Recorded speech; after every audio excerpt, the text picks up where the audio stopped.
Prise 1. Aujourd'hui, on va parler de discours qu'on entend dans la vie de tous les jours. On peut appeler ça les discours de l'inaction, on peut appeler ça les discours des anti-écolos, on peut appeler ça les dîners de famille aussi. Ouais. Bon, en gros, ce qu'on va faire, c'est qu'on a toute une série d'idées reçues dans ce magnifique petit bol que je vais d'ailleurs déjà mélanger, comme ça on ne triche pas. Et on va les prendre un à un avec Alix, enfin que je vais te présenter dans quelques instants. Et l'idée, c'est qu'on va se marrer, quand même un petit peu. Ouais. On va essayer de... Ouais, j'espère aussi. On va essayer de débunker tous ces discours vis-à-vis du climat et vis-à-vis des problèmes sociaux. Évidemment, c'est notre avis. Nous, on n'est pas climatologue, on n'est pas expert. Moi, je travaille depuis quelques années quand même sur ces thématiques, mais on a surtout des bouquins qui sont ici et on a aussi toutes les sources qui seront en description. Donc, on vous invite à partager votre avis dans les commentaires si vous voulez, toujours dans le respect évidemment. Et sans plus attendre, qui est cette personne avec cette belle chemise bleue? Qui est-elle? Moi, c'est Alix, j'ai 23 ans et je viens d'être fraîchement diplômée de l'IEX en communication, relations publiques et j'ai eu l'occasion de faire une option transition-innovation avec notamment Cola qui m'a appris pas mal de choses sur le climat, sur les enjeux sociaux, la justice climatique, etc. Et donc c'est là que moi j'ai un peu shifté complètement, je pense, dans ma manière de vivre, ma manière de penser, de voir les choses, de parler aux gens. Et donc forcément je me suis heurtée à des gens qui comprenaient pas trop ce changement aussi d'attitude vis-à-vis de certaines choses. Je suis aussi confrontée forcément à ces discours, à ces excuses, à ces trucs qui sont un peu là pour te casser dans ton truc finalement, mais qui sont rassurants pour les gens qui te les disent aussi. Tout à fait. Donc je suis trop contente de faire ce format avec toi parce que ça va permettre de mettre les choses un peu à plat, au clair, et puis à ceux ceux que ça intéresse, en tout cas avoir de quoi répondre quand on est face à ce genre, à ce genre de discours. En tout cas, on va essayer. En tout cas, nous, on a un petit thé déjà, donc je te propose de prendre un petit café, un petit thé, un petit truc à manger. Pose-toi, on est sur YouTube, on a le temps. Donc on va prendre le temps. On a quelques discours ici à débunker ensemble, donc c'est parti. Je te propose de commencer. Si Moi tu veux. d'abord, la main innocente. Ah ouais, la main innocente. Très solennel. Le réchauffement climatique n'existe pas ou est naturel. Waouh, mais c'est incroyable qu'on commence par celui-là, parce que c'est quand même genre 101, climat 101. Clairement. Ok, ben tu veux essayer? Non, vas-y, je te laisse. Ça va pas être à chaque fois comme ça. Non, Alix commencera parfois aussi. Celle-là, je te laisse commencer. Tu me la laisses, ok. Ce qui est hyper important de comprendre, en réalité, c'est que j'aime bien quand il y a cette phrase ou quand quelqu'un me le dit, pour la petite anecdote, mon cousin, big up à mon cousin, qui me l'a dit encore il n'y a pas si longtemps. En fait, il n'a pas tort. C'est-à-dire que le climat et la planète s'est réchauffé, s'est refroidi plusieurs fois d'ailleurs, sur plusieurs milliers d'années. Mais ce qui est hyper important à comprendre, c'est la temporalité sur laquelle ça s'est passé. Avant, c'était vraiment des moments très très longs, donc plusieurs milliers d'années. Et aujourd'hui, c'est vraiment, et d'ailleurs tu le vois sur les gaz à effet de serre, donc ces fameux gaz à effet de serre, le CO2, etc., qui sont dans l'atmosphère, tu vois vraiment que ça fait comme ça. Et puis tu vois que depuis la révolution industrielle, ça fait pouf. Donc voilà, ça c'est la première chose déjà à comprendre, c'est temporalité. Donc quand on parle de ça, c'est vraiment le temps. Et puis l'autre truc très important à comprendre, c'est que il y a quand même des consensus scientifiques là-dessus et que depuis 2007, il n'y a aucun groupe de scientifiques qui s'est opposé à ça. Donc maintenant, ils ont pris du temps parce que la science, elle dit jamais, quasiment jamais, genre à 100% c'est vrai. En tout cas, ils sont d'accord pour dire les humains sont responsables de ce changement climatique maintenant qui arrive pendant l'ère humaine. Et dernier truc à bien comprendre là-dessus, on a vécu pendant une ère environ 10 000 ans qui s'appelait l'Holocène, qui était une ère hyper prospère pour la biodiversité, la nature comme on la connaît aujourd'hui, ce qui nous a permis aussi de se sédentariser, donc de faire de l'agriculture et tout. Et aujourd'hui, on est rentré dans ce qu'on appelle l'Anthropocène, donc l'âge des humains, et donc on a perturbé la planète, quoi, comme des petits humains comme nous. Donc ça, c'est ce que moi je répondrais. Alors c'est très scientifique, mais je sais pas si toi tu as autre chose à... Mais en fait, moi j'aime bien me dire maintenant, en fait j'ai l'impression qu'à l'époque, à 10-15 ans, on voyait un petit peu le réchauffement climatique avec l'image de l'ours polaire en plein milieu de l'Arctique qui est sur sa banquise et qui vague à la mort. Et donc le combat climatique, politique, c'était vraiment il faut sauver la biodiversité, il faut sauver les manchots, il faut sauver les ours polaires, alors qu'en fait, oui, dans un sens ce serait bien, mais je pense que c'est surtout nous qu'il faut sauver parce que comme tu l'as dit, la planète elle a vécu des choses, elle en a vu, et donc je pense que c'est pas nous qui allons la tuer, qui allons la rendre, si inhabitable dans un sens, mais je veux dire c'est surtout nous qui allons en pâtir, et je pense que après nous la Terre elle va on le voit quand il y a du béton partout, la Terre pousse après un moment donné. Ou pendant le Covid, il y avait des dauphins qui étaient revenus genre à C'est Venise ça. et tout, genre la nature ça remet hyper vite. Exactement, elle a une capacité d'adaptation qui est incroyable et qui est au-delà de nous. Et c'est cette temporalité-là qui est importante. Nous, on n'a pas le temps, pour l'instant, de s'adapter à un truc qui va aussi vite. Ouais, ça c'est vrai, c'est hyper important aussi, la vitesse du changement. On en reviendra tout à l'heure, parce que je pense qu'il y a un autre papier là-dedans qui parle d'adaptation et tout. Ouais, on spoil déjà un peu. Mais non, c'est vrai, c'est aussi, nous, en fait, on va avoir du mal à s'adapter. Moi, je voudrais finir là-dessus sur une note assez positive, en fait. C'est que c'est une bonne nouvelle. Comme c'est nous qui l'avons créé, c'est aussi nous qui pouvons l'arrêter. Et ça, je trouve que c'est une très bonne nouvelle, parce que ça veut dire que on a, entre guillemets, les clés en main et on sait ce qu'on doit faire. Après, pourquoi est-ce qu'on ne le fait pas? Ça, c'est d'autres questions. Mais je te propose qu'on prenne un deuxième papier, parce qu'on a quand même pas mal. Donc, Vas-y, je t'en prie. c'est à moi, du coup? Ouais. C'est parti. On a pris 2 parce que je suis un fou. Ouh! Sans croissance, la société va régresser. Hashtag Green Growth. Avec l'accent franglais dégueulasse. Tu peux répéter? En gros, sans la croissance, la société va régresser. Genre, tu vois, cet argument de dire on croit dans la croissance, du coup, si on ne fait pas de croissance, qu'est-ce qui va se passer, quoi? Déjà, ça veut dire quoi, régresser? Ça veut dire un peu retourner en arrière. Oui, mais dans ce contexte-là. J'imagine que les gens veulent dire avec ça, genre. On va faire du feu avec les mains et retourner dans des grottes. Ouais, un peu cet argument-là, mais surtout, on va perdre des jobs et tout ça, tu vois. Okay. Donc moi, je commencerai déjà par dire que le petit livre ici, alors gros big up à Timothée Paris, je sais pas si vous le voyez bien. Très bon livre à lire, un peu complexe quand même. Un peu complexe, c'est de l'économie, quoi. Donc, bon, mais c'est très simplifié, c'est très bien fait. Mais c'est vrai que ça explique, en fait. Enfin, sauf si tu voulais commencer. Non, vas-y.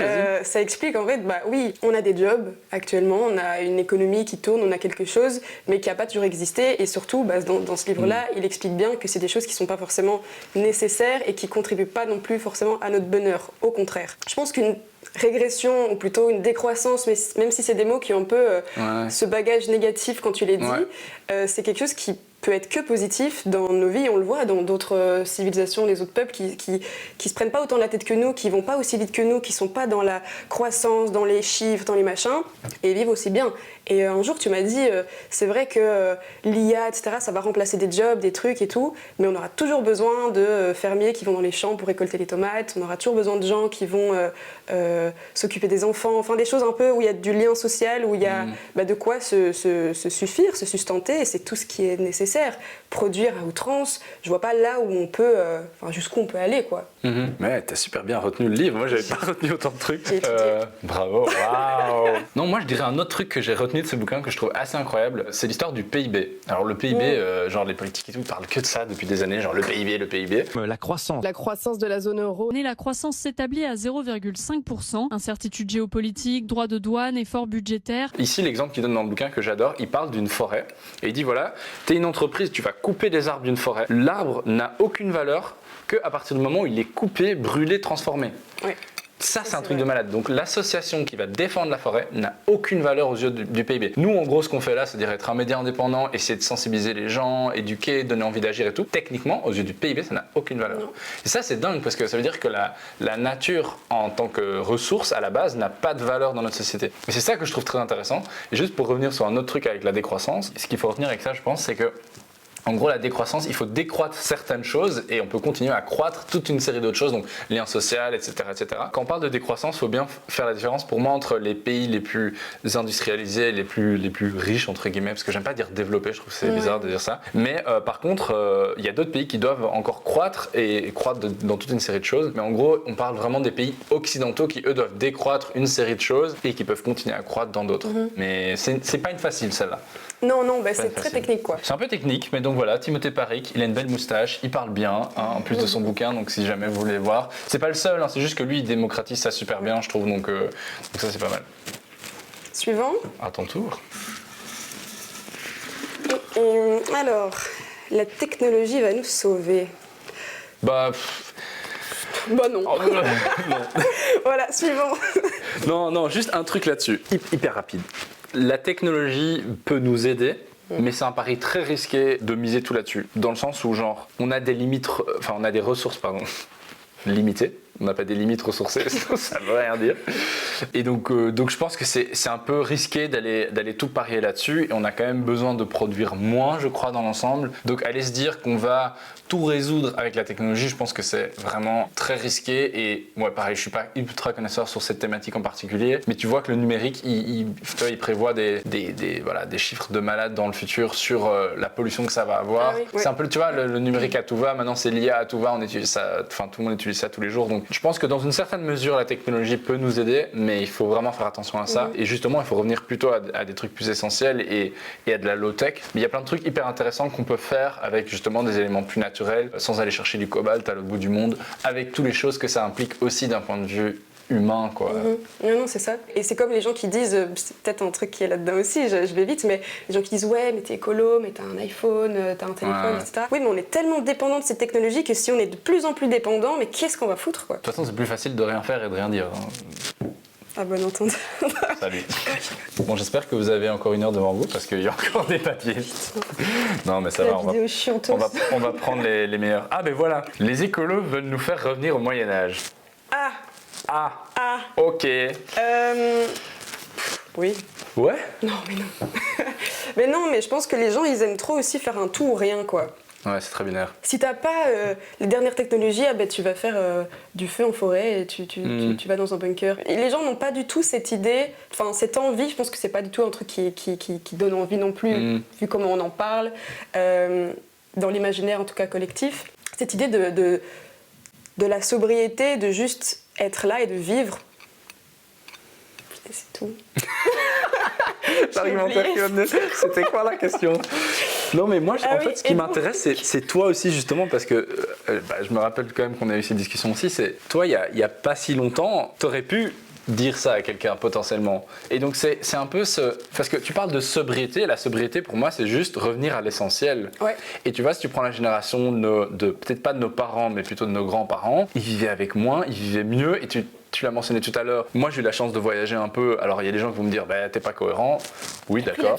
Oui, j'ai pris l'avion dans ma vie. Voilà, c'est ça, tu vois. Non, mais justement, cette question de la cohérence, voilà, on peut voyager. Et puis je pense, le voyage n'est pas une mauvaise chose en soi. C'est juste, c'est pour aller 4 jours à l'autre bout du monde. Voilà. Si tu pars 6 mois et que tu rencontres d'autres cultures, moi je me rappelle en Asie notamment, ça m'a trop marqué, tu vois, les gens, comment ils vivaient. Plus simplement. Alors maintenant, avec l'histoire des téléphones, la technologie, c'est un peu différent, mais ils vivent quand même beaucoup plus simplement que nous. Et ils ralentissent d'une certaine manière dans certains pays d'Asie, hein, pas tous. Et donc voilà, c'est pour moi la sobriété et un monde plus écologique, c'est un monde où on a plus de temps pour nous, plus de temps avec notre famille, plus de temps pour les choses qu'on aime et qui sont importantes pour nous. Enfin, je veux dire, est-ce que c'est si terrible que ça, que d'aller vers de la sobriété? Moi, je pense pas. Franchement, je kifferais, en vrai, tu vois. C'est bien de le vouloir individuellement, et je pense que tu poses la question individuellement à n'importe qui, ils vont dire ah ouais, mais c'est vrai, ce serait bien, parce que même il y a des gens qui payent pour aller en retraite spirituelle dans le sens où il n'y a pas de téléphone, on fait des activités plein air. Il y a des gens qui payent pour ça alors que c'est censé être c'est basique, quoi. Mais la société nous permet pas trop de faire ça parce qu'on est dans une société qui est assez individualiste, qui est assez productiviste, et donc si tu sors du train en marche, tu fais partie des illuminés qu'on met de côté et qu'on n'entend plus parler. C'est un truc qui doit se faire aussi de manière collective, et c'est là aussi tout l'enjeu et toute la complexité de ces discours et de cette thématique. Tout à fait. Individuellement, je pense que tout le monde a envie de ça, mais comment on fait? Comment on fait? Avec des jobs qui font 9-18, avec des transports qui sont pas hyper au point, avec, tu vois, chacun cherche aussi à gagner du temps là où il peut, puisqu'il en a plus ailleurs. Donc, parce que le job, ça prend énormément de temps. On n'a plus le temps pour cuisiner correctement, on fait des trucs hyper fast-food, machin, hyper transformés. On prend la voiture parce que c'est plus facile, même pour faire 2 km. Mais est-ce qu'on a d'autres choix à certains moments? Pas forcément. Donc là, je fais un peu l'avocat du diable, mais c'est vrai, il faut se rendre compte qu'on n'a pas tous... Ah, mais c'est un privilège de fou. Oui, c'est ça. Moi, je le dis depuis le début, j'ai d'ailleurs une activiste que j'admire beaucoup qui s'appelle Anna de Wever. Et au tout début de mon engagement, on m'avait dit que là, privilège égale responsabilité. Mesure ton privilège et mesure ta responsabilité. Moi, je suis ultra privilégié. Il y a d'ailleurs un bouquin, il n'est pas ici, il est là-bas, avec un ami à moi qui a écrit ça, qui s'appelle Nice de Fraguier, avec une espèce de cercle des privilèges, et tu peux voir ton niveau de privilège sur plein d'axes, donc par exemple ta couleur de peau, ton revenu, où est-ce que tu es né, tchic-tchac, etc., les langues que tu parles et tout. Et moi, je coche quasiment toutes les cases du privilège. Les 2 trucs que j'ai pas, qui me mettent au plus haut niveau de privilège de la société occidentale actuelle, c'est que je suis pas vieux et que je suis pas riche. Ah non? Ouais, à part ça, merde. À part ça, j'ai tous les niveaux de privilèges, donc en fait, je suis ultra privilégié. Les gens n'aiment pas trop le terme responsabilité, on peut peut-être trouver un autre, mais moi, ça m'a permis de comprendre que j'ai une forme de responsabilité parce que comme j'ai ce privilège, bah, j'ai du temps pour créer de la création de contenu comme ça, j'ai du temps pour m'investir, pour lire des choses, pour aller manifester, pour des choses comme ça, et donc je le fais pour les gens qui ne peuvent pas le faire, tu vois. Et aussi, il y a une phrase qui est très drôle, c'est l'écologie sans lutte des classes, c'est du jardinage, ça veut dire que... Je sais pas ce que ça veut dire. Tu sais aussi. Non, mais c'est pas grave. Tu cut ça, ok. Cut, est-ce qu'on peut cutter? Tu peux nous expliquer en quoi l'écologie sans lutte des classes, c'est du jardinage, Colas? Oui, alors, pour faire très simple, c'est pas hyper facile à comprendre, mais moi je prends souvent la métaphore de l'iceberg. En gros, les problèmes climatiques, c'est pas des problèmes en soi, c'est les conséquences d'un système très inégalitaire. Donc en gros, les problèmes climatiques sont des conséquences d'un problème inégalitaire qui est basé sur la domination. La domination sur le vivant, la domination sur la nature, la domination sur les femmes, la domination sur les minorités ethniques. En gros, la colonisation est à la base des problèmes climatiques. Et encore plus de ça, les femmes et les enfants sont 14 fois plus à risque de mourir des conséquences climatiques. Qu'est-ce que ça veut dire? Ça veut dire que comme elles sont sur les front lines du problème, non seulement elles sont les premières touchées, mais elles sont aussi les moins adaptées généralement dans les pays les plus défavorisés. Si on ne va pas en même temps régler les problèmes sociaux qui sont à la base de ces inégalités et donc des problèmes climatiques, parce que en gros il y a une grosse différence entre la pollution qu'émettent certaines personnes dans le monde, et on n'arrivera jamais à résoudre le problème. Et c'est ça qui rend le problème aussi complexe, parce que si c'était juste une question de CO2 dans l'atmosphère, entre guillemets, ce serait facile. Ouais. Parce qu'on mettrait des machines qui absorbent le CO2, on mettrait des éoliennes partout, et voilà. Mais c'est pas le cas. Je veux dire, historiquement, l'Afrique a quasiment pas contribué au problème climatique, et l'Europe blindée, et les États-Unis aussi. Donc maintenant, quand on va dans des COP et dans des trucs de négociation, il y en a qui disent ouais, mais vous avez pollué depuis 200 ans, donc nous maintenant on peut pas le faire. Enfin, tu vois, donc ça rend le truc super compliqué, et donc c'est pour ça que tous ces discours, tous ces freins existent, parce que on se dit de toute façon, tu vois, donc tu déportes un peu la responsabilité, quoi. Et je pense que c'est vraiment ça en cours, moi, que j'avais vu, c'est tous ces problèmes sociaux qui sont rajoutés, parce qu'ils sont pas du tout indépendants, mais à cette cause climatique, on appelle ça du coup la justice climatique. Tout à fait. Et c'est vraiment ça qui m'a fait complètement switcher et de me dire en fait c'est méga important et c'est une cause qui est pluridisciplinaire, c'est pas le mot du tout. C'est un beau mot. Moi je dis souvent parapluie, quoi. Ok, moins sexy. Moins sexy, mais plus compréhensible. Ouais. Parapluie. Et c'est hyper important de s'en rendre compte et c'est comme ça qu'on peut ramener aussi plein de gens. Tout à fait, c'est la question de l'intersectionnalité des luttes. C'est un mot compliqué aussi. Intersectionnalité, en gros c'est juste que tout est lié et que voilà, il faut travailler justement ensemble avec toute une série de personnes qui subissent une forme de domination ou une forme d'oppression plutôt. On continue parce qu'on a encore du taf, hein, Alix. Les petits gestes individuels, ça ne sert à rien. Qu'est-ce que tu fais toi comme geste individuel, Colas? Eh ben, je mange pas de viande depuis 5 ans. Ok. J'ai pris qu'une seule fois l'avion en 3 ou 4 ans. Je fais tous mes voyages en train. Qu'est-ce que je fais d'autre? J'ai pas de voiture. J'ai pas isolé ma maison parce que je suis pas propriétaire, donc ça c'est compliqué. Qu'est-ce que je fais d'autre? J'achète très peu de vêtements neufs. Ouais, c'est déjà pas mal. Hein. Mais est-ce que tu sais, parce qu'on parle de gestes individuels, est-ce que tu sais les 5 choses qu'on peut faire en fait d'un niveau individuel, parce qu'en fait on parle beaucoup de consommation et les gens n'aiment pas trop ça parce que c'est vrai, on va aller culpabiliser les gens par rapport à cette consommation. Est-ce que tu sais c'est quoi les 4 autres trucs qu'on peut faire d'un point de vue individuel? Je pense qu'il y a l'alimentation. Non, c'est toujours de la consommation ça. Ah. Non, c'est de la consommation. Oui, mais il y a 4 autres trucs que tu peux faire.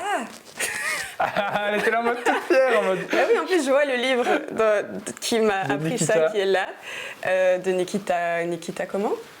Nikita Cola. Nikita Cola, voilà. Et c'est un livre qui m'a vraiment bien aidé justement pour les gestes individuels, à quel point ils ont un énorme impact, on se rend pas compte. Mais à part la consommation du coup, parce que j'avais des sous-sections. Ouais, ça vient d'un prof que j'ai eu à une conférence, une espèce de workshop, qui était d'ailleurs rédacteur du GIEC, donc le plus grand groupe de scientifiques au monde sur les questions du climat. Et en gros, donc la consommation, c'en est une. Il y a l'investissement. Donc où est-ce que tu mets ton argent, dans quelle banque tu mets ton argent. Il y a ton travail. C'est pas de la consommation en fait. Ton travail, c'est 80-70% de ta semaine, donc c'est blindé, tu vois. Ton travail, donc toute l'énergie que tu vas mettre et ta matière grise que tu vas mettre à disposition d'une tâche, quoi. Il y a aussi l'influence et les cercles d'influence. Donc ça, on s'en rend pas compte. Alors, moi, je suis pas un méga gros influenceur, mais voilà, j'ai quand même une petite communauté. Donc, tu vois, si je dis à des gens, il faut pas prendre l'avion, mais que je le montre, ou même si je dis rien aux gens, mais que je montre que tous les 4 matins, je vais prendre l'avion et que machin, ça va influencer tout le reste des gens. Donc, en fait, on se rend pas compte qu'on est tous des micro-influenceurs, influenceuses, en fait. Donc ça va blinder jouer aussi. Et le dernier, c'est l'activisme ou l'engagement citoyen. Ça reste un engagement individuel. Ouais, okay. Et ça peut avoir un énorme impact aussi. Donc, vous le savez pas, mais il y a eu des problèmes techniques. Là, on reprend. mais là, il faut pas dire ça, Alix. Non, mais peut-être juste, allez, peut-être juste pour finir sur l'histoire des gestes individuels, je trouve que c'est un peu spécial de parler de gestes individuels dans une société, parce que dans une société, tout ce que tu vas faire, à part si tu vis dans ta yurte au fin fond de l'Espagne, genre, tu vas envoyer un message aux autres, tu vois, à la société. Tu vas aller au restaurant, tu vas prendre une pizza végé au lieu d'une pizza au salami. En fait, ils vont le voir et donc ils vont potentiellement changer leur carte. Enfin, tu vois, tu vas plus prendre le train, hop, pareil, ils vont le voir. Donc en fait, tout va envoyer un message et quasiment tout, et en fait, est politique, tu vois, parce que politique, c'est faire société. Acheter un bouquin, acheter une table quelque part, se trimballer dans la rue avec certains types de vêtements. Tout ça va envoyer un message à la société. Donc c'est important de comprendre qu'il y a quand même des choses qu'on peut faire collectivement, mais individuellement, je pense que ça envoie toujours une forme de message, surtout si tu vis dans un centre-ville et que tu es quelqu'un qui a de la visibilité ou qui a une forme d'influence, quoi. Et que t'es quelqu'un. Mais non, j'ai dit que t'es quelqu'un. Bon, allez, c'est à mon tour, t'arrêtes maintenant. Parce qu'en plus, tu prends que des chiants, là. Ah, mais voilà. Quoi? Le train est trop cher et surtout trop long. Mais c'est vrai. C'est vrai? C'est vrai. Alors, oui et non, oui. En fait... Pas mal comme argumentaire. Mais déjà, il y a une grosse différence De prix entre l'avion et le train. Est-ce que tu sais pourquoi? Parce que le kérosène de l'avion n'est pas taxé. Et non. Banger. Et en plus de ça, il y a des subventions qu'on donne aux avions.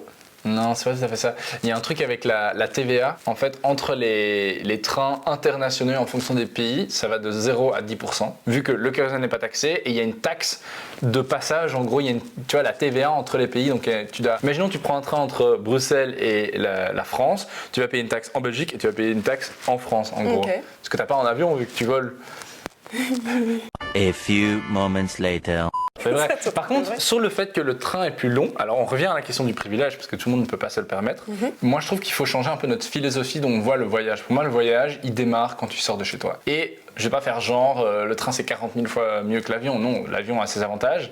Mais le trajet en train, enfin moi, par exemple, je vais souvent en Suisse en train, c'est magnifique, tu vois. Et je prends le temps, c'est les seuls moments où je lis vraiment aussi des bouquins. Parfois, je travaille, je peux même travailler et tout dans le train. Genre, il y a quand même des vrais avantages aussi. Avec ça, tu peux prendre plus de bagages avec. Il y a toute une série d'avantages, il y a toute une série d'inconvénients aussi. Mais le fait que ce soit plus long, je pense pas que ce soit nécessairement une mauvaise chose, vu qu'on parlait tout à l'heure de, enfin un peu aller moins vite dans notre société, etc. Moi, je suis d'accord aussi. J'ai décidé cette année, ça fait plus d'un an que j'ai pas pris l'avion. Je promets pas que je vais plus jamais en reprendre. Bah non, c'est pas mais l'idée, en tout cas, en Europe, je sais qu'il y a énormément d'alternatives et que si on s'y prend en avance, qu'on a un petit peu des skills en organisation, c'est très facile. Et en plus, il y a plein de trucs qu'on connaît pas. Genre, on connaît Interrail, mais il y a plein de plateformes aussi qui lancent des billets à moins de 15 €, des trucs comme ça. Donc, il faut vraiment, genre, je pense que c'est un peu une excuse aussi. C'est cher, oui, mais est-ce que tu as regardé les prix déjà? C'est un peu une croyance qui est partiellement vraie. Moi qui du coup pas voulu prendre l'avion cette année, j'ai essayé de me rapprocher de là où j'habite et d'aller dans des régions que je connaissais pas, mais qui sont proches de chez moi, en France, etc. Et on se rend pas compte à quel point c'est beau. Mais évidemment. C'est magnifique, j'ai découvert la rando. Voilà, j'ai 30 ans officiellement. T'as pas 30 ans toi, hein? Non. Mais t'aimes la rando? Oui. Voilà. Faut profiter de la vie, faut pas être trop radical. Moi, il y a 2 choses à dire hyper importantes. Premièrement, qu'est-ce que ça veut dire profiter? Tu vois, parce que c'est à nous de redéfinir aussi ce qu'on considère comme profiter. Alors ça peut être, il y en a pour qui ça peut être profiter, c'est aller à Punta Cana à 5 jours et machin. Enfin moi, profiter c'est aller avec mes potes dans un endroit, cuisiner un truc bon, faire du sport, être avec ma famille. Enfin tu vois, est-ce que c'est des choses qui ont nécessairement besoin d'être décarbonées? Est-ce que c'est des choses que je pourrais plus faire en 2050 quand on pourra faire moins de trucs polluants entre guillemets? Non, je pourrais toujours les faire. Et le deuxième truc c'est, faut pas être trop radical. Je pense que c'est important de revenir à qu'est-ce que ça veut dire radical. Ça vient du latin qui veut dire racine. Et donc c'est quoi? Ouais, petit moment court. Non mais c'est vrai, c'est important parce que ça veut dire aller à la racine de. Donc pour moi il faut faire la différence entre être extrémiste et être radical. Donc au lieu de mettre un pansement sur une hémorragie, c'est aller à la racine des problèmes et vraiment se dire allez maintenant on regarde ce qui se passe et comment est-ce qu'on peut les régler. Être extrémiste c'est une manière de réagir face à des problèmes. D'abord, on se met d'accord sur c'est quoi la racine des problèmes climatiques, et après on peut se dire on est extrême, on n'est pas extrême. Là, il y a un débat à avoir sur comment on s'y prend. Et on parle souvent aussi d'écologie punitive. Quand on parle du climat, on dit oui, mais les écolos, ils veulent nous empêcher de vivre, ils veulent nous empêcher de faire ceci, cela. Mais il ne faut pas oublier que ce qu'on aime faire dans la vie, ce qui nous fait profiter, donc c'est-à-dire prendre l'avion, faire des voyages, des machins, des trucs, consommer à mort, c'est des choses qu'on pourra plus faire plus tard, mais pas en mode parce que les écolos l'auront dit, c'est parce que c'est les gouvernements qui vont mettre des lois, parce qu'à un moment donné, c'est comme le Covid, à un moment donné, on a dit restez chez vous parce que c'est mortel. À un moment donné, l'écologie...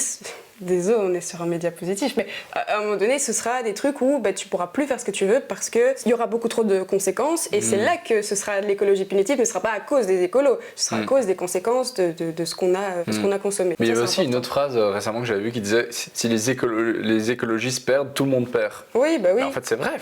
Nous, on n'est pas là à faire chier les gens, on essaie quand même de se battre pour je mets entre des gros guillemets, le bien commun. C'est-à-dire que moi, quand je dis ça à mes proches ou à des étudiants et tout, je dis les gars, moi je suis pas là pour venir vous faire chier. Sérieusement, désolé pour le vocabulaire, YouTube.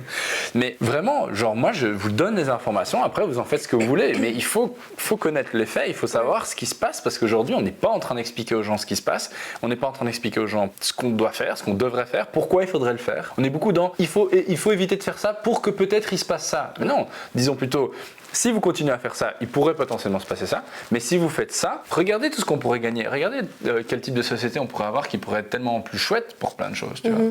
Mais le climat en général est tellement mal exploité dans les médias, etc., à l'école, et on n'en parle pas du tout. Et ça, c'est vraiment dommage, parce que c'est pour ça que les gens n'ont aucun affect avec ce truc. Et en plus, tu dis, nous, les écolos, c'est le nom d'un parti politique. Ouais, tu vois, c'est très vite entaché par plein d'autres choses. Et il y a une vidéo de Ferris Barka que j'adore qui dit ceci. Mais d'ailleurs, j'ai un vrai problème avec le mot engagé, tant qu'on y est, parce que si moi, ce qui me différencie des autres, c'est le fait d'être engagé, ça veut dire que la position de référence, la position de base, c'est de n'avoir rien à foutre. Et ça, c'est problématique. Parce que du coup, on commence à normaliser quelque chose qui n'est pas normal. C'est-à-dire que dans un monde qui est en train de mourir dans tous les sens, normaliser une position un peu neutre qui n'existe pas, parce qu'il n'y a rien qui est neutre. Tout le monde est à peu près engagé, même quand tu fais rien. Tu participes ou pas à accepter les oppressions, et donc, quelque part, tu es aussi engagé dans le maintien ou la préservation d'un système qui est problématique. Donc, si tu veux savoir ce qu'il faut faire, si tu veux savoir qui sont les opprimés, où sont les oppressions, il suffit de regarder qui meurt avant qui dans nos sociétés. Celle-là, elle est pas mal. Les régimes végé et vegan, ça donne des carences. Moi, je trouve ça tellement drôle, parce qu'on parle de protéines et tout. J'ai l'impression que depuis qu'il y a des végés qui existent, les gens sont tous transformés en nutritionnistes. Ouais. C'est ça. Alors le mec qui fume sa clope et qui mange son croissant le matin, qui vient de parler de carence parce que tu manges pas de viande, ça me fait hurler de rire. Et tu veux commencer peut-être ? Bon, je rajouterais juste un autre truc, c'est que donc moi je suis végétarien entre guillemets. J'aime pas justement dire végétarien parce que pour moi ça me met dans une catégorie, tu vois. Alors que ici, j'ai envie de dire que plutôt je ne mange pas de viande, je ne mange pas de poisson, c'est mon choix. Je fais pas partie d'un groupe. Ça fait 5 ans quasiment que je ne mange pas de viande, pas de poisson, à part quand ça va être jeté. Donc tu vois, de nouveau, radical mais pas extrémiste. Je suis assez sportif. Mes performances sportives sont meilleures qu'avant. Et en parlant de sportifs, il y a quand même des sportifs de très très haut niveau qui sont véganes et végétariens. Donc à nouveau, ça prouve qu'il y a des gens qui peuvent très bien le vivre. Et je fais une prise de sang une fois par an. Je suis en très bonne santé. Mais je pense que ça ne correspond. Je pense que ça ne correspond pas à tout le monde. Et ça, par contre, il faut mettre de la nuance dans le sens où je pense qu'il y a des gens qui vont moins bien accrocher le fer, moins bien accrocher les protéines végétales, etc. Donc voilà, chaque humain est différent. Donc c'est pour ça qu'il faut pas être. C'est pas ni blanc ni noir, mais dans l'absolu, on peut très bien vivre en étant végé à 90%. Il n'y a aucun stress. Je veux dire, si on mange un tout petit peu de viande, un tout petit peu de poisson, on se portera très bien. Moi, devenir végé, c'était vraiment le truc que je voulais faire en priorité parce que je sais qu'en termes d'empreinte carbone, c'est l'activité, le geste individuel, qui a le plus d'impact. Individuellement. Et, et en fait, donc j'ai dû transitionner parce qu'en fait, avant, j'avais mes protéines, c'était la viande, puis j'avais le reste et tout. Et en fait, quand t'enlèves un truc et qu'on t'a toujours inculqué, il faut savoir par quoi le remplacer. Et c'est ça aussi les carences. Ouais. Elles viennent du fait qu'on sait pas se nourrir. Ouais, c'est juste qu'on retire en fait un truc. On retire un truc, c'est ça. Du coup, j'ai dû faire des recherches en mode les protéines végétales, c'est quoi ? D'accord, il y a ça, machin, nanana. Et puis j'ai dû trouver le bon milieu. Ce qui est trop bien, c'est qu'aujourd'hui, allez, je veux dire, sur TikTok, Instagram et tout, t'as quand même des dizaines, des centaines, voire des milliers de créateurs et créatrices de contenu qui font des trucs, des dingueries, quoi. Je veux dire, des vidéos super bien faites, qui t'expliquent. Donc, c'est pas aller dans le livre de recettes trop chiant, faire la. Enfin, tu vois, je trouve qu'on n'a plus trop d'excuses d'un point de vue d'inspiration parce que vraiment, il y a tellement de trucs qui existent. Et en plus, allez, ici à Bruxelles, on a quand même de la chance pour avoir aussi été dans d'autres villes, dans d'autres pays en Europe. On a beaucoup de choix végétariens dans le resto, donc ça avance. Et donc, je trouve que c'est aussi chouette parce que comme ça s'adapte, on a plus. C'est plus facile d'aller plus vers ce genre de choses-là, quoi. Ah, ça m'angoisse, je préfère m'éloigner de ce genre d'infos. Je suppose que ça fait référence au climat. Ah oui, toujours. Hein. C'est ça, quand on parle de je pense que tu es bien placé pour répondre à celle-là, vu que il me semble que c'est un truc que tu m'avais d'ailleurs partagé à l'époque. Ouais, de ouf. C'est normal. En fait, au tout début, quand j'ai commencé les cours, que ce soit avec toi, avec d'autres professeurs, où on parlait du climat, justement, il y avait plusieurs types. Il y avait le cours où on va faire une fresque du climat, où on va parler de pourquoi, le comment, les conséquences, les machins. Donc c'est un truc très agressif, un mercredi matin pendant 2 heures, c'est un peu horrible. Et puis t'as les trucs de oui, mais voilà les conséquences. Et après, il y a les nouveaux récits, ça c'est le cours que tu donnes, où il y a cette histoire de... Et en fait, ok, on a ça, on a les trucs horribles, qu'est-ce qu'on en fait? Et c'est vraiment le fait de passer à l'action, le fait d'en parler, le fait de voir qu'il y a des choses... En fait, ce qui est génial, c'est de savoir que toutes les solutions existent déjà, juste on leur donne aucun crédit pour l'instant. Mais c'est hyper important de le savoir, de l'avoir en tête et surtout de sortir de la sidération. Et pour ça, moi j'ai un super reco, le livre de Camille Etienne, et en fait qui explique pourquoi on est dans un engourdissement qui est total de la part de nous, les citoyens, et pourquoi on est si anxieux. Et c'est aussi une vidéo que tu as faite récemment, où tu parles des éco-émotions. Aujourd'hui, on a décidé de partir dans les rues de Bruxelles, d'aller découvrir des petits micro-trottoirs sur le rôle des émotions, des éco-émotions face au changement climatique, parce que de plus en plus, on se rend compte qu'il y a des gens qui sont anxieux, qui sont en colère, qui sont tristes, même parfois remplis de désespoir face à tout ça. On appelle ça généralement l'éco-anxiété ou les éco-émotions, et on peut voir dans les chiffres que de plus en plus de jeunes surtout ressentent ça. Et en fait, la question aujourd'hui, ça va être plutôt de comment est-ce qu'on peut vivre avec ces émotions, comment est-ce qu'on peut faire en sorte que ça ne nous paralyse pas dans notre vie de tous les jours, dans notre sommeil, même dans les relations qu'on a avec nos proches. C'est hyper important de s'en rendre compte, de se dire ok, c'est normal d'être anxieux par rapport à ça, mais ça doit pas être un frein, parce que c'est un peu aussi ce qui va ralentir le fait qu'on va passer à l'action, et c'est ce qui va nous rendre moins anxieux, c'est de justement passer à l'action. En vrai, je le comprends. Enfin, je comprends l'argument des gens qui vont dire si je vais avoir plus d'informations, je vais être plus anxieux. Mais par contre, alors personnellement, et puis je peux voir l'exemple avec toi, mais aussi avec des dizaines d'autres étudiants ou étudiantes, c'est que plus savoir va aussi te permettre de mieux savoir où est-ce que toi, tu as un rôle à jouer. Et je pense que ça, c'est hyper important de comprendre, c'est que moi, j'appelais ça avant le livre des mauvaises nouvelles. Mais je disais qu'avant de vraiment devenir activiste, d'en faire un métier, de vraiment y passer tous les jours de ma vie, depuis presque 5 ans, je prenais ce livre des mauvaises nouvelles et je faisais... Oh, et je faisais oh putain ça pue, oh ça pue. Et en fait je voyais ces trucs qui passaient sur les réseaux, je voyais ces mauvaises nouvelles, mais je savais pas vraiment. Et donc j'étais limite plus anxieux parce que je savais qu'il y en avait plus, mais je regardais pas vraiment. Et puis un jour j'ai pris ce livre des mauvaises nouvelles, je me dis bon allez, au boulot, je l'ai ouvert et j'ai regardé, j'ai eu un accent québécois, je l'ai ouvert et j'ai regardé toutes les pages, tu vois, vraiment en me disant allez maintenant sérieusement quoi. Et c'est là que j'ai compris tous les rouages de la justice climatique et tout. Et après je me suis dit bon ok, là maintenant j'ai 2 choix, soit je saute par la fenêtre maintenant, soit je me mets au travail quoi, tu vois. Et ça m'a permis de mieux comprendre moi mon rôle que j'avais à jouer là-dedans. Et je parlerai d'un autre truc aussi par rapport à ça, c'est l'ikigai. Donc c'est 3 cercles. Qu'est-ce qui m'apporte de la joie ? Qu'est-ce que je sais bien faire et qu'est-ce que le système a besoin. Quand tu regardes ces 3 trucs-là, tu sais à quel point toi tu vas être le plus efficace dans une tâche, dans un truc que tu sais bien faire, que tu aimes faire vis-à-vis des problèmes climatiques. Et donc dans mon cas, moi j'adorais par exemple le transmettre, j'adorais m'informer, j'adorais cuisiner, j'adorais machin, etc. Et aujourd'hui, je suis devenu enseignant, créateur de contenu. Je motive les gens aussi en entreprise en tant que consultant via ces fameux nouveaux récits, donc des histoires qui donnent envie de se projeter dans des futurs un peu plus positifs. Ce qui est super important aussi, c'est de se rendre compte à quel point on est envahi de nouvelles, et c'est souvent des mauvaises quand on est sur les réseaux sociaux, et c'est pas forcément des informations qu'on choisit. Ouais. Et les médias, c'est un peu mal foutu, c'est du putaclic, et c'est qui aura le plus gros titre, tu cliques, ça fait peur, c'est les machins. Quand tu regardes par exemple, je sais pas, le rapport du GIEC, si tu le lis, ils sont pas autant alarmistes, machin, attention, nanana. Quand tu vois les médias, quand ils daignent parler du climat et de ce qui se passe. Moins de 2% d'ailleurs, référence, on a invité Eva Morel ici, qui est super chouette, je mets la vidéo là aussi, qui parle de la part des questions climatiques, qui est une des fondatrices de Quota Climat en France. Ah ouais, je ferme la parenthèse. Ouais, rien que ça, elle était là, sous le ciel. Cool. Et en fait, à partir du moment où tu vas choisir ce que tu lis, tu vas choisir le média qui t'informe, tu as beaucoup plus de pouvoir en fait sur comment tu vas y réagir aussi. Et ça sert à rien en fait de se gaver d'informations et de se dire c'est la merde et de machin, nanana, parce que oui, ça va être méga anxiogène. Et c'est très bien aussi de pouvoir faire des pauses aussi, de se dire ok, le monde va mal, mais je prends 2 secondes. Il faut savoir aussi que c'est un geste de privilégié, qu'on a l'occasion de pouvoir fermer le téléphone et se dire on n'en parle pas aujourd'hui ou cette semaine je fais une pause, etc. Mais c'est important de le faire parce que avec les réseaux, dans tous les cas, il faut savoir prendre un peu de recul. Et à partir du moment en fait, où moi je voyais des mauvaises nouvelles tomber, je voyais le truc, et à un moment donné j'ai décidé d'en parler. Alors à mon niveau, hein, vraiment, j'ai j'ai aucune autorité, quoi que ce soit. Mais j'en ai parlé en public et en fait les gens ont réagi. Et le fait que tu fasses quelque chose, que tu montres un intérêt, que tu dises ah mais voilà en fait il faut faire ça, etc. machin, les gens direct ils se disent ah ouais ok c'est une manière différente d'en parler, une approche qui est différente, etc. Et le fait d'avoir fait ça, d'avoir 1000 trucs, ça m'a déchargée. Au lieu de le garder pour moi, d'aller dormir et de me dire ah putain demain peut-être ça ira mieux alors que non. Mais donc c'est ça, passer à l'action, vraiment à tous les niveaux d'ailleurs. Enfin, que ce soit tout petit, que ce soit moyen, grand, faites ce que vous pouvez quoi. Merci Alix pour le conseil. Et je te propose sur cette belle parole Alix, si ça te va, de conclure parce qu'en fait il nous reste pas mal de petits mots, donc surtout n'hésitez pas à nous dire en commentaire si vous voulez qu'on fasse une partie 2, si ça vous a plu et surtout si vous avez d'autres discours, d'autres croyances, choses qu'on vous dit dans votre entourage qui vous embêtent, auxquelles vous ne savez pas répondre. Enfin merci en tout cas Alix, moi merci à toi. Je me suis bien amusé, c'était drôle, chouette. C'était trop bien et franchement on va continuer de façon à s'informer, à lire, à partager du contenu. Vous aussi si ça vous a plu, donc n'hésitez pas à partager cette vidéo autour de vous, à nous soutenir aussi avec Autrement, vu qu'on fait tout ce travail bénévolement, et on essaye surtout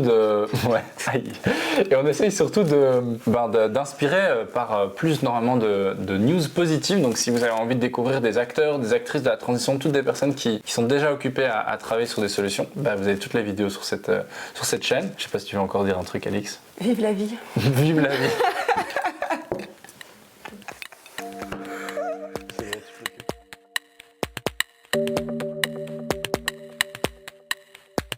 Thank you.